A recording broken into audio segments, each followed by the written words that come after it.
tuned into Life is a Sacred Journey. Every week, we bring a new perspective to aging and caregiving. Here is your host, Micheal Pope. Good morning, good afternoon, and good evening, wherever you are in the virtual neighborhood of Life is a Sacred Journey. There is the wonderful people that make sure that we get rid of our trash and all of that outside, so I can hear the morning happening here in Berkeley, California. So I know it's either already started for some of you, to my family across the pond. It's great to know that you're there probably watching. If not, I know you'll watch later. So peace and love to you. And peace and love to everyone out there in the Life is a Sacred Journey families. Please hit the share button and share with someone else so they can join us this morning on Life is a Sacred Journey. And if they can't join us this morning, at least share it in your coffee time and let everyone know. We want to increase our listenership and viewership. If you're listening, sometimes go back and pick us up on YouTube so that you can see the visuals and things, because I have something really beautiful that I'm going to share with the audience this morning and my family. Life is a Sacred Journey has been around for a minute. We started off as a podcast where we were an hour show on Friday nights. Primary focus was Alzheimer's, dementia, and caregiving. And now, since the pandemic, we've mixed it up with all kinds of topics that relate to caregiving. Caregiving is not just individuals that are caring for a parent living with Alzheimer's and dementia. Parents are caregivers. There's working caregivers. We call them essential workers during the pandemic. And there are us, humanity, where we are caring for each other as we crash sometimes into each other, and other times when we get it right and we lift each other up and we love each other and we send out a hug. So this morning I send out a hug and a lit candle to all of you out there in the Life is a Sacred Journey neighborhood. Pull your chair up, get a cup of coffee, get some water, get some tea, drink some orange juice, and let's get started. This is, I can't remember what pondering it is. Felicia keeps track of that. And just again, thank you so much for your friendship, for coming and making Life is a Sacred Journey a part of your journey every Friday morning at 8 a.m. and whenever you are participating with us. So the first thing I want to talk about this morning is I know that the pandemic is creating a shift, is creating a change in all of us as humanity and in every place. Here at Alzheimer's Services of the East Bay, we are going through a major transition, cultural renewal, where we're looking at everything, we're ripping everything apart, not in a negative way, but to see, is there, excuse me, a better way to do it? Is there something that we've overlooked? And so every policy, every binder, every manual, I wish you could see the pile of paper over here that I have, that I just keep going through it, scratching through it, making sure. We have people who are leaving us, who have been with us for 9 years, 12 years, and they're shifting in their lives. Some of them are moving out of the area because family has become very important and they're going to be with family. Others have found jobs that are closer to home so they don't have to commute as far. And some others have just found an opportunity where they can make more money and further their career. So I just, want to say to all of the other nonprofits that are experiencing that, as well as corporations, look at it as an opportunity. Not saying that you won't miss those individuals, not saying that it's going to be hard to transition, but to say, change is good. And when change shakes us up to do something different, then sometimes we can reach higher than we possibly thought. Yes, our strategic plan is being completely changed, but that's a good thing, because our strategic plan is not just a document that's sitting in a binder or on a table. It's a living document that has to be changed all the time as the organization changes. So I just wanted to share that with you, ask you for your well wishes or prayers or meditations around this time, because it means that I'll be spending a great deal of time training people and talking to people. But Yeah, it's all good. It's all good. I'm learning not to fret life. Life is going to happen whether you like it or not, the good, bad, and the ugly. And sometimes, you bite on something that you don't like, you spit it out in a napkin, and you keep going, and you maybe order something else that you like better. So, keep that in mind. I also want to make sure that people know about the booster. Get your booster. They're available to you regardless of immigration or insurance status. There is free transportation and in-home appointments available. And you should visit MyTurn, MYTURN, one word, .ca.gov to find out more about that.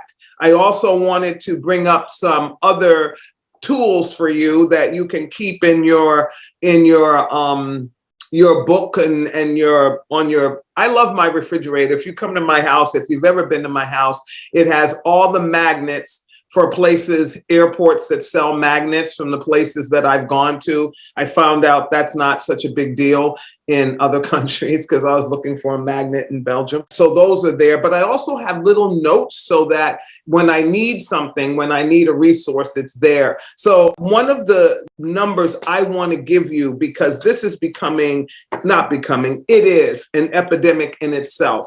And that thing is fraud. Where people are going into your accounts, people are hacking your Facebook, and the protection from fraud hotline, Fraud Watch Network Helpline, Fraud Watch Network Helpline. Get a pencil or a pen, 1-877-908-3360. I'm going to repeat it. 1-877-908-3360, and that's AARP's Fraud Watch Network Helpline. This has saved my life. I got something about I'm still paying on student loans on behalf of my children, fulfilling my promise to them to ensure they would have a good foundation, meaning education, because I think that is the foundation to all things. If you can read and research everything that somebody has told you, you soon find that most of what people tell you are lies because they take the truth and they morph it. So if you can read and you can write, education helps you to discern those things and ask the questions that you need to ask so that you are not a follower of ridiculous stuff, and that you can be a leader in your own life. And so what they have done is that I had somebody send me this letter that looked pretty official, and I thought, and I went on into and I found that this is the new big scam. IRS letters. Mine was from Best Buy, and it was about the warranty that I had on my computers and all that kind of stuff. And the logo looked kind of weird, but not weird enough that my eye would have caught it. But it made me feel uncomfortable. And I found out that's a big scam. Online warranty scams, and all of those kinds of things. So before you give any of your information to anyone, and my new thing is now in person. I ain't giving you nothing over the phone. I'm not giving you nothing online. If you don't have a location where I can come and see you, because those of you who have been listeners and watchers of Life is a Sacred Journey know that about right before the pandemic, I got hacked, my checking account and everything got hacked. And it took like 4 weeks, almost 6 weeks before I got that all cleaned up. And I was unable to pay certain bills without checks.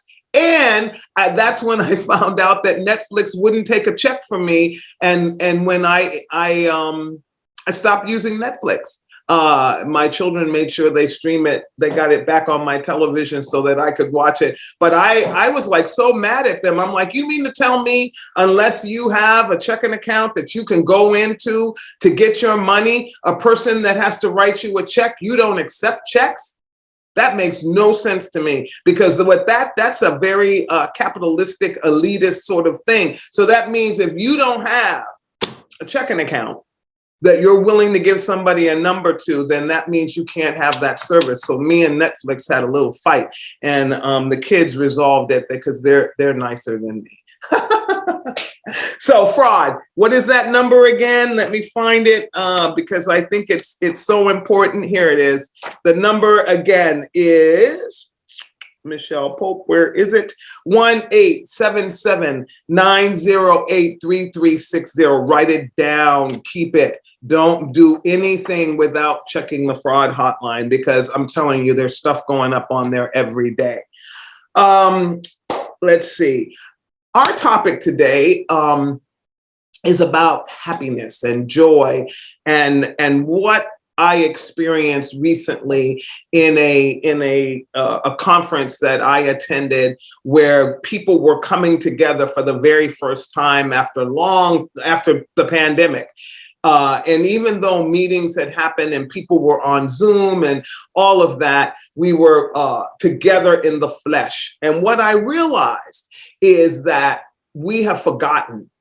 There's a memory that we hold in our DNA on what we were taught, how we treat each other, the niceties of the human connection. This morning, it even happened to me when I went into my favorite place, Dunkin' Donuts. I'm still waiting for you to endorse us. Here we go. Boom, boom, boom. Christmas cup. And the gentleman went, he and I got to the door at the same time. So our hands were on the door. Mine was on it first. And so I opened the door. I went in and he said, "Oh, I wanted to open the door for you." So I said, "Okay, hop, stop." I went back outside and I said, "I'm going to give you a chance to be a gentleman. Chivalry is not dead for me." And I went back outside. He opened the door for me. And then he proceeded to tell me a story about when he was being raised, that was something that men did and that he dated somebody. And when he went to open the door for the woman, she said, "You don't need to open and she did it like this, so I'm not making it up. "You don't need to open the door for me. I can open the door myself." So he said to me, "How do you feel about that?" And I said, I thought about it for a minute and I thought, I have power in so many other places in my life that I enjoy because I was raised in that era, that it's okay for a man to open the door for me, to walk on the side of the street and get all the slush on his pants and protect me from that. I'm down with that. My womanhood is stronger and more powerful than me having to open it proves nothing. Of course I can open the door. I've got all my hands. So I don't know anymore what we're fighting for. Right in the chat, you guys, are you as confused as I am? Like, why do we have to fight about who opens the door, who doesn't open the door? And why does a woman feel that her power is taken away from her if she allows a man to do the gentlemanly thing? I don't even know if I raised my son that way, but I don't know if we're even raising young men in that way. And if we're not, are we pondering the aspects of and the repercussions of that when we don't have behaviors that show that we have respect for one another? When we take that all away, I'm not talking about genderism. I'm not because I'm a woman. I've been a single woman for over 20 something years. So I know my power. I've paid my rent. I've brought home the bacon. I fried it up in a pan and I've done it all for me and my family, my children, my dogs, my community. And I haven't needed the support of a male in that way. Now, does that mean that I don't want to have a relationship or a friendship or even love for me, because I am heterosexual, from a man? No, but that doesn't mean that I'm not going to allow or that I feel less than because a man opens the door for me. I'd love to hear your comments on that. Write that in the chat. If male, female, whatever gender, or if you're they, them, whatever you choose to category you choose to call yourself or live under, I have great respect for all of that. But I want to know why that's such a big deal and we're wasting so much time on that when an older woman died in Utah, died on the streets because it was too cold and she was evicted she wasn't evicted. She could no longer afford her apartment and she died on the street. So is that less important than who opens the doggone door? So I'm not asking you to be me. I'm not asking you to come out with your fist of cups and try to punch me out because I believe differently than you. I'm just asking you to ponder and asking you to think, does it matter? Does it really matter in the evolution of humanity that we get to this place where we are not able to do something for a fellow human being that shows that you have respect for that person versus it be power over power? Just a pondering. So write in the chat what you feel about that pondering. I won't take insult to anything that you say because you know what? It's your opinion. And I love it when I hear the opinions. Just don't attack me as a person and my opinions. Just put your opinion in the chat. I'd love to hear it. Also, I went back because I have learned from this conference that I went to that most of us are living with extreme anxiety, depression, anger, built up anger, places where we couldn't say to somebody, you've made me feel this way, particularly on Zoom. Zoom meetings don't allow for that because even though you can write to the person privately in the chat, it doesn't matter. It's still not the same thing as being able to see somebody and say, you know, you hurt my feelings here, or I need you to explain this. And so we've lived in this paradigm for now 3 years. It is an amazing paradigm to live in. And so when you think about that, how has that affected and what has that triggered in our humanity? So I always go to the source. I read the research papers. I went to the World Health Organization to get a response to that pondering. And what I found out is that COVID-19, the pandemic itself, COVID-19, Omicron, all of these things that have happened since March of 2020 have increased the triggers for anxiety, depression worldwide by 25%. 25%. And we're seeing it in younger people because we had the assumption that because they were on these puppies and sitting next to each other and not talking, that they would be okay because they're used to the what do you call this kind of stuff? Social media, but you know what I mean? These kind of communicating on phones and laptops and things. Aha. False, false, false, false. Because they were not able to go into a classroom setting, because they weren't able to go into the schoolyard or to go to all their clubs, because you know we parents sometimes overschedule our children to be doing all these things, because they weren't doing all those things. And I still believe we scheduled them for too much. And my sidebar to that is a 5-year-old does not need to read like a second grader. I'm sorry, that's not true. So stop teaching people that, because if you're 5 years old and you're in kindergarten, you want to color, you want to build with blocks, you want to paint, you want to be a 5-year-old. If being a 5-year-old means that you need to be almost like a 7-year-old, then we would need the 5th year of life.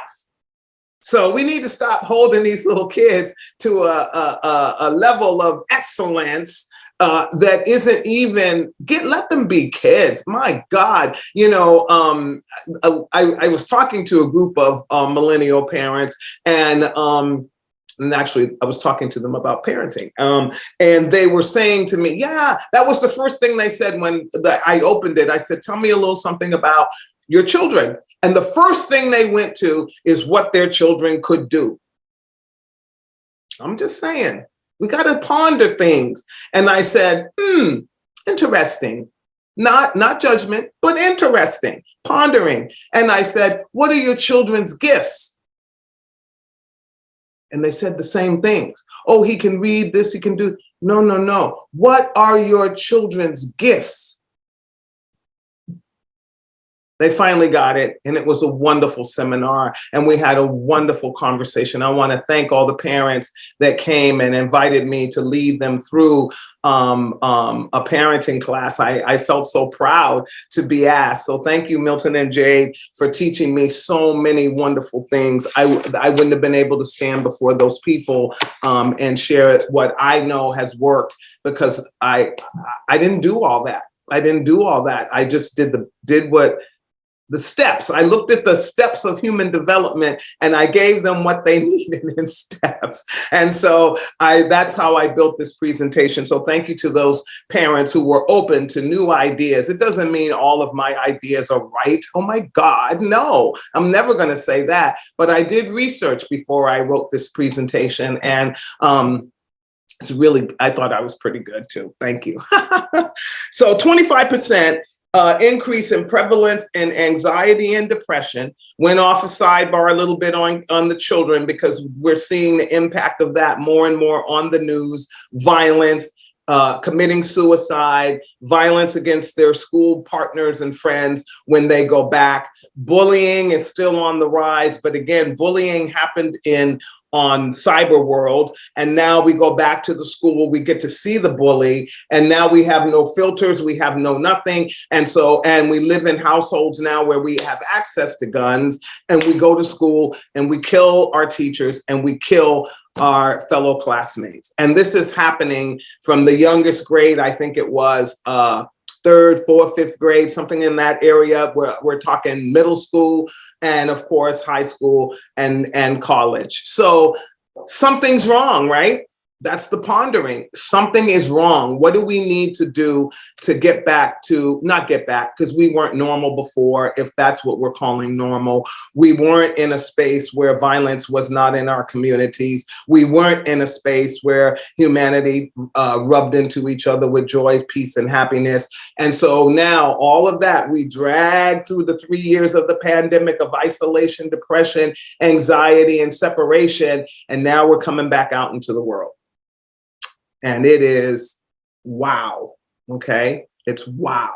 So it's like opening the door for the first time, and you've been sequestered underground for centuries, and they open the door and the light hits you. It's wow first, and then you're kind of like chaotic because you don't know what to do. So I went to the World Health Organization and found out what are the multiple stress factors that have occurred during the pandemic, and some of the things that we can do about it. We found out that in our research that young people and women were hit the worst. That the brief that I read said that pre-existing medical disorders that were not diagnosed prior to COVID-19 made individuals more vulnerable during COVID-19, and the behaviors began to manifest themselves similar to the conversation that we just briefly had. So women and young people got got this anxiety and depression a little bit more. They were hit more by than others. Our elders were the other group that was hit very, very, very hard, particularly our elders that were living in assisted livings and places of that nature. Why? Because to stop the spread of COVID, people were isolated to their rooms. Even though they were in a building, in a community with lots of people around them, they were isolated from those individuals and the staff. The staff only showed up to bring lunch, and even sometimes lunch and dinner, breakfast, whatever. Sometimes that was just given at the door and there was no interaction, again, out of the fear of spread of COVID. But you can imagine how you might feel like you're in prison, because that's prison, right? Right? That's how we set up the prison system. Prison system is set up. You live in a little space. We give you food and dippity-doo-dah, and we let you walk. I don't know how, it's been a long time since I've been to San Quentin, but we let you, have that little walk every 24 hours, and you go back to that space. They didn't even get the walk. Okay. So think about that we set up a prison system that during COVID, people who lived in communities that are beautiful became gilded cages for them and mirrored the prison system that we set up to be punitive. Okay? Ponder things, look for things. So our elders were hit really hard. Their caregivers were hit really hard. Why? Because they were hit with guilt and all these other things. What's happening to my mom? Worry, or my dad, or my loved one, my auntie, or the person that I've chosen to be in their life on this journey. They couldn't talk to them. Initially, there was no way to communicate. Zoom I keep saying, man, I should have bought Zoom stock. I would have been rich and I could retire and call it a day. But we didn't know. We used Zoom. I used it, but not a whole lot. It's become a way of life. And now people are able to communicate. But in the very beginning of the pandemic, and for a long time, and even now, in some isolated spaces where the bandwidth of internet and all that is not great, people are still not able to communicate in a way that allows them to feel engaged and a part of the world. And then what happened is then they went in and they started watching television, and all the news that was coming on the television was stuff that was bad. And, I find that we are more attracted to bad stuff. We have this, what do they call, audience or observer. We kind of get stuck there with sometimes with our mouths open because we're appalled at what we see, but we can't turn away. So those are the, kinds of things that created anxiety and depression. There were gaps in care, and Dr. Pearl, we're going to try to get him back on the show to see what he is saying now that we've come this far within the pandemic, because we're still living in a pandemic time. There were gaps in care. We already know there many of our elders did not get what they needed. There were gaps that these things became, oh my gosh, a way of life. And again, stop dropping them on the ground, people. If you had it around your neck when you went in the store and you put it on you pulled it down when you came out, look around, make sure you still have it in the car. I see masks on the ground all the time. This is bad for Mother Earth. It's bad for the birds. It's bad for any animal that may lick on it, because we have our human saliva and everything that attracts them. Please don't drop your mask on the ground. And if you had it before you went in the store or did whatever you did, make sure you have it when you go back in the car. Okay, so don't drop your mask. Across the world, we had to step up our investment in the medical field. People were feeling like the countries and the world weren't talking about it fast enough. We know it's called COVID-19 because the first case of COVID was actually diagnosed before we in California in March of 2020 went into lockdown mode. And so people were worried because people were dying, and we were saying it was pneumonia and things of that nature. And so we didn't step up as countries and as our politicians together trying to figure this out. You remember the first days when some states were closed and some states weren't. You could wear a mask on some flights and you couldn't on others. There was no uniformity. We were all scurrying around trying to put together a system to accommodate a new paradigm called pandemic. One, because we weren't prepared. Similarly, that we're finding we're not prepared. When I have been in this field of dementia and Alzheimer's and aging for over 25 years now, and before that in home care for an additional maybe 10 years. So 35 years of doing nothing but healthcare focused stuff.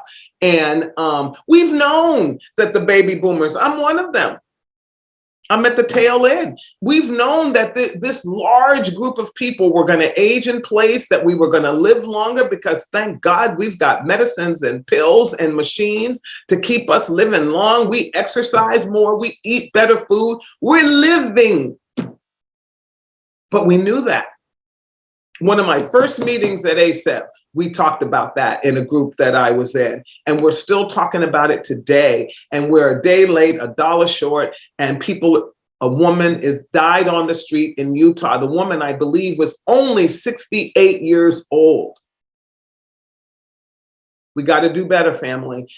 We know these things, but we turn our backs on them, and we act like it's going to be okay if we just ignore it and maybe sing and things will get better, but they don't get better. So let's all focus on this generation of people, because we need to show the next generations how to set up systems and how to do things differently. And that's why they're blaming us for their hardship. That's the other thing that's coming up, that the XYZs, not so much the millennials, but the XYZs are really blaming millennials and all the rest of us for their hardships in life, meaning all their debt, all the stuff that we did not set up systems that would ensure, similarly to the generation prior that set up the Social Security system. They set that up to stop certain things. In the state of California, we have a mandatory 401k program. We have a mandatory health program. That's nationwide, but worldwide. But at the end of the day, some of these things we need to do better to ensure everybody gets it, that there's a quality on it. Remember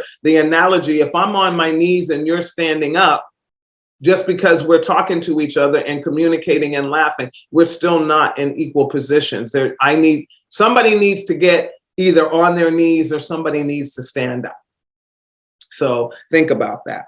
So we're combating pandemic fatigue, and the effects of it are alarming. The statistics are alarming. And I want to give you some of the symptoms so that as you move forward, that you will continue to stop when you're feeling these things and re-examine whether or not that moment that you're taking, wherever you are, whatever you're doing, you need to move into breathing. You need to move into sitting down and reading a book. You need to call a friend. So fear and worry about personal health and the health of loved ones. We feel that every day. Caregivers, you are dealing with that every day. That is also a symptom of caregiver stress and pandemic fatigue. Fear and worry about finances and employment. I'm telling you, it's a fear that I think many people have this day. Is my business going out of? I thought about what people might think with ASEP transitioning staff. Do they think that we're not going to be around? Do they think, actually a caregiver asked me that, and she asked me if I was leaving, and I said no. Yeah, one day. But not until we get ASEP stable and this new model of care that we're bringing on, CalAIM and all these different things. But the fear and worry about finances and employment is big. I mean, that 68-year-old woman lost income and therefore lost her apartment and now has lost her life. I know I'm ranting on that, but that's because that's breaking my heart. I don't know why that happened in this modern world that we live in, where we can spend over $1,200 for a sweater, but we can't make it so a 68-year woman has shelter and she ends up dying way before her time. Changes in sleep and eating patterns. You either stop eating or you eat more, things that you normally wouldn't eat. You have insomnia, or you sometimes sleep too much. Some people, when they are depressed, they just pull the covers over their head and go back to sleep. And so that's some of the shifting that you may see. It can be either or. And the sunlight, the sun is coming up. So that's why the light's changing around me. Difficulty sleeping, concentrating. We talked about that. Worsening of chronic ill stuff. So if you have high blood pressure, all those kinds of things, any chronic stuff that you have going on, your health status is going to change. Your immune system is affected by the stress. And so you're going to get colds. You're going to get the flu. You're going to possibly even get COVID. Particularly if you're not washing your hands and wearing a mask. Mental health conditions worsen, or people who didn't have any anxiety all of a sudden find themselves having panic attacks, all those kinds of things. And they have an increased use of tobacco, alcohol, and other substances. And that's a worry, because addiction becomes the answer for some, and maybe they were teetering on that level or in that space prior to the pandemic, and now they're home and those things are getting worse. So here's some things that you can do. I'm going to lean back here. And maybe help the light up just a tiny bit. There we go. All right. So try a new exercise. I love this. Do something different. Whether it's a new exercise, stretching. I'm doing more stretching and things in the morning because I can't run anymore, but walking, yoga, cycling. Try mindfulness exercises. Megan Logan has an incredible book, and we're still looking for those 10 people to get the book to do the 365-day renewal sort of. So we'll keep putting that up. Please get in contact with us if you would like to join us. Nancy, we know you're in. Meditation and breathing is very important. Going outside, natural daylight, melanin, that light stuff to the melanin of your skin really helps. Melatonin helps you to have joy and happiness. I actually drink my coffee watching the sun come up, no matter how cold it is. I have a little chair outside in front of my house. Sister T, over my good friend, my great love, she's traveling all over the world right now, but she loves to send us sunsets and sunrises. And I brought that practice back home after being with her in Belgium. Get a good night's sleep. It's okay to go to bed at 8 o'clock. It really is. I've been doing more and more of that. And I find when I'm in bed by 8, the days that I don't have meetings and stuff, it gives me enough energy and stamina to kind of have in reserve for the upcoming days and weeks. But try to get a good night's sleep and don't neglect a sleep routine. I have a sleep routine. I heat up my bedroom because I don't heat up the rest of the house because I'm saving for PG&E. My PG&E costs, I actually got them down by like 40-something%. I'm wearing more layers. Daisy has a sweater on herself. But I warm up the bedroom. So while I'm doing my little chores in the house, I may watch one of the baking shows that I like on Netflix. And I after that, when I'm ready to go to bed, whatever time it is, the bedroom is warm. All the other vents are closed off. So all that heat goes to the bedroom.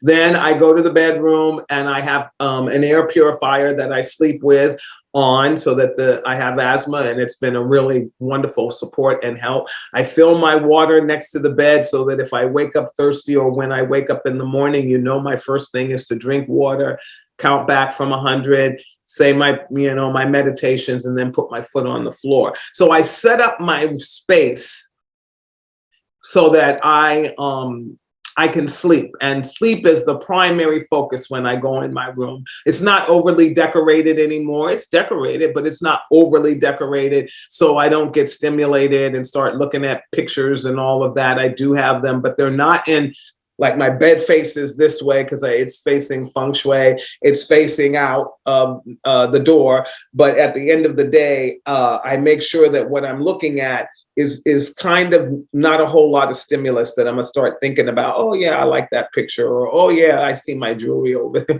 because that's how my mind works. Set up your sleeping space for sleep. Okay, it's really important.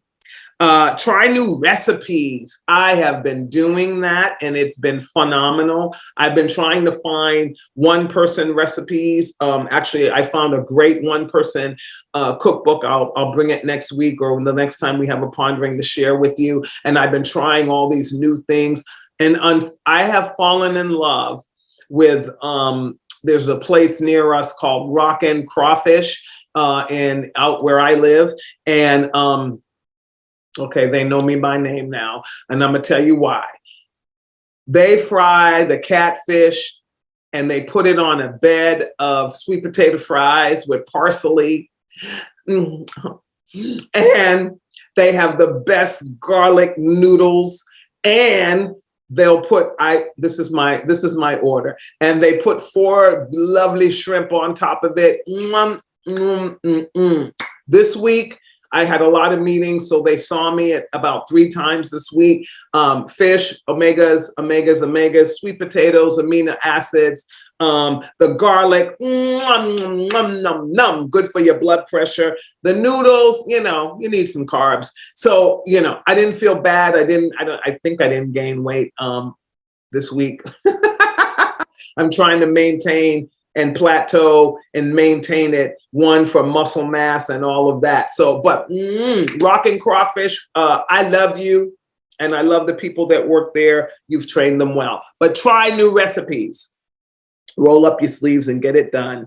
Try to limit new intakes. And what that means, the pandemic was constantly evolving. And so we're always looking for new information.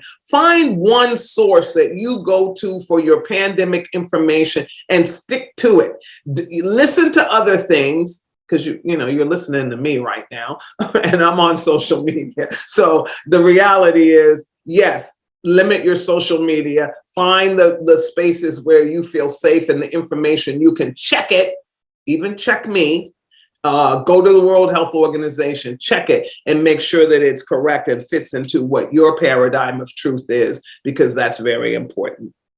Try saying it out loud. And I love this one.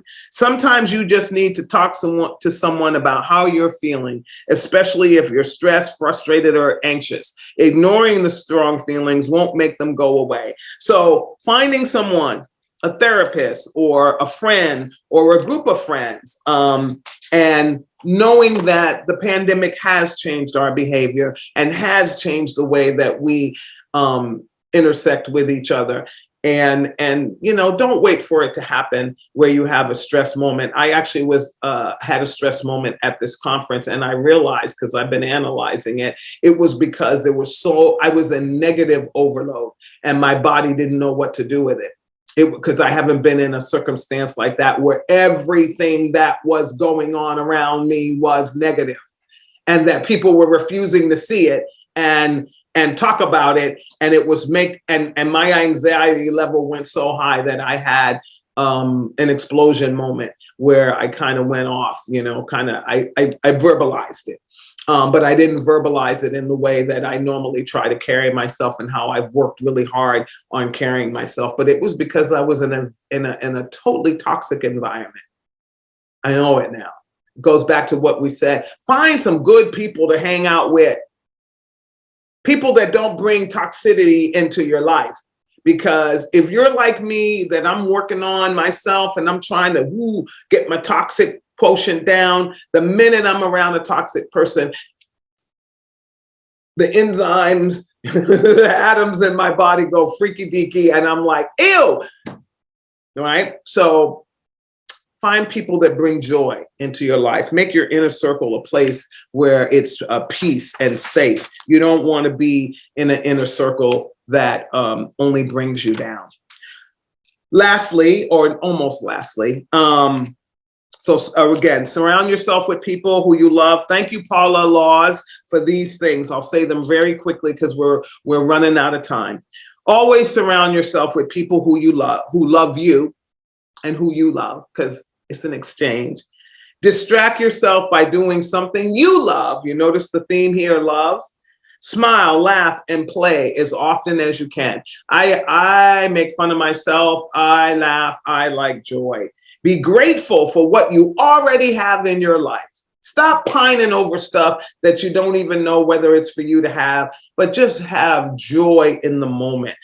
Be grateful. Be gratitude. A gratitude attitude, I believe it was coined, is so true. If you have an attitude of gratefulness, you have a tendency to kind of, I look at my life like a surfer. You can ride the waves a little better. Write down your thoughts so that you calm your mind. Somebody was making fun of my book. This is my day timer for 2022.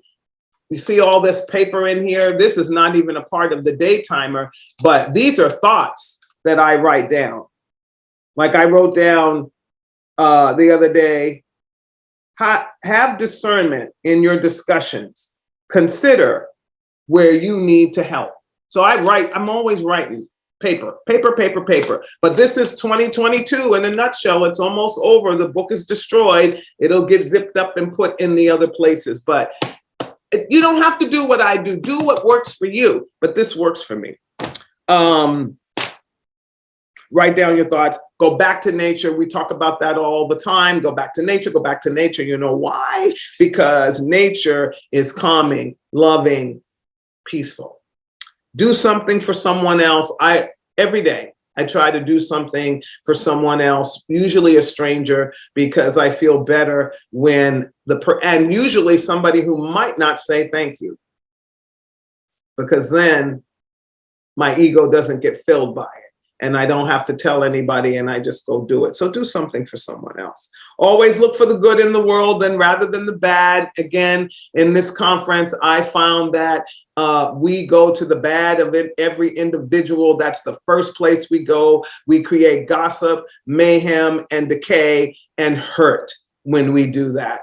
And I think I played a role in some of that myself, because you get caught up in the crowd syndrome where everybody starts doing the same thing. So I'm going to do a better job to always look and stay in that place of peace in myself and in others. I apologize. I forgot I was in the office. I didn't turn off the phone.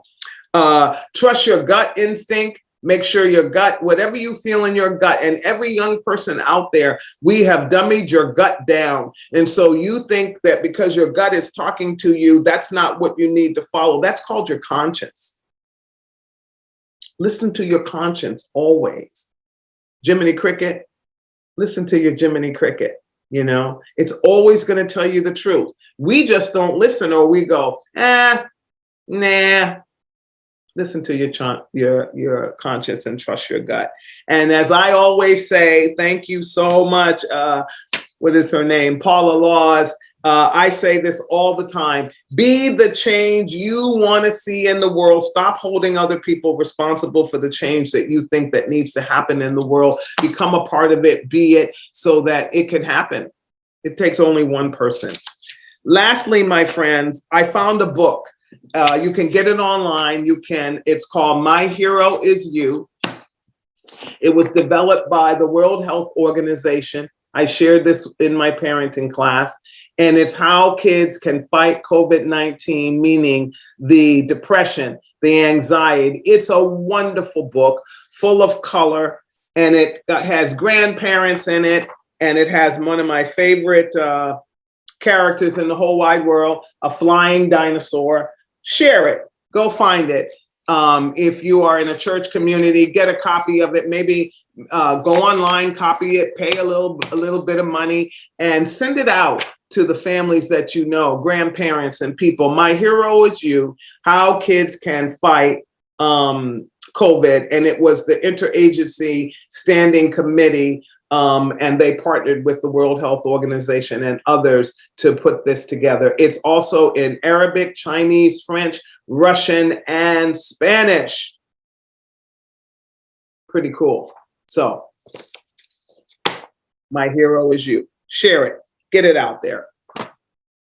Before I end today, one of my favorite books, and I brought it, I have two of them. I have one that I read and one is a collector's item, but I love my book, and it's The Never Ending Story. Okay, can you see it? Yeah, The Never Ending Story. It's one of my favorite stories. It's one of my favorite books. I try to read it at least once a year again, because, oh my gosh, there's so many gems in here.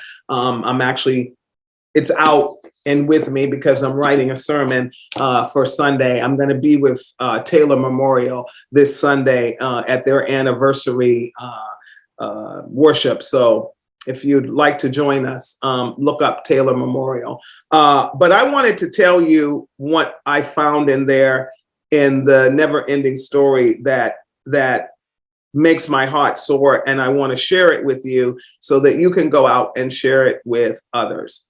I love it because it speaks to renewal. It speaks to who we have to be and how we change the world. And the princess has in her hand a light.